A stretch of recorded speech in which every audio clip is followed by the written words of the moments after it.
ৰাম আৰু নকবলৈনো কিডাল আছে, ক'লেনো কিডাল হ'ব।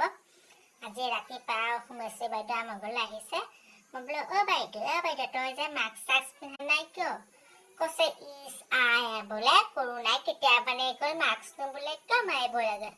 মই বোলে কেনেকৈ কৈছে বোলে ইচ কালি আকৌ টিভিত আকৌ কৰোণা বাতৰি দিয়া নাই, মানুহ মৰিছে বুলি কোৱাই নাই, আকৌ কেলে মাস্ক মাৰিম গৈ আকৌ।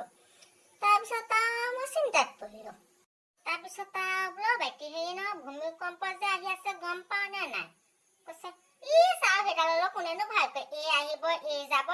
প্ৰথম দিনাখন ভয় লাগিছিল, এতিয়াও ভয় নকৰোঁ। আমাৰ লাইটটোৰ নিচিনাহে, এবাৰ আহিব এবাৰ যাব, সেইকাৰণে ভয় চয় নালাগে আৰু। মোক কৈছে ইচ ৰাম ভিনি মাতি বেছি দিয়ক, আমাৰ বাই লঘোণে নাথাকিলে হ'ল। কিনো পুৰণা কথাবোৰ সুধি থাকো একেবাৰে, নতুন কথা সোধ।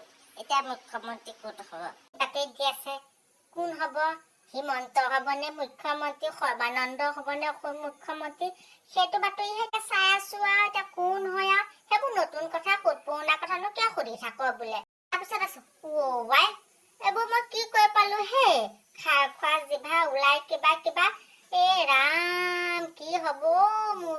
আমাৰ কিন্তু বুঢ়া মানুহ বিলাকতো বহুত এডভান্স দেই, দেখিছে? কালি কথা পাহৰি যায়, আজি কথাটোহে মনত ৰাখে। হওক দিয়ক, তেনেকে চলিলেও হ'ল আৰু, নহয়নে বাৰু?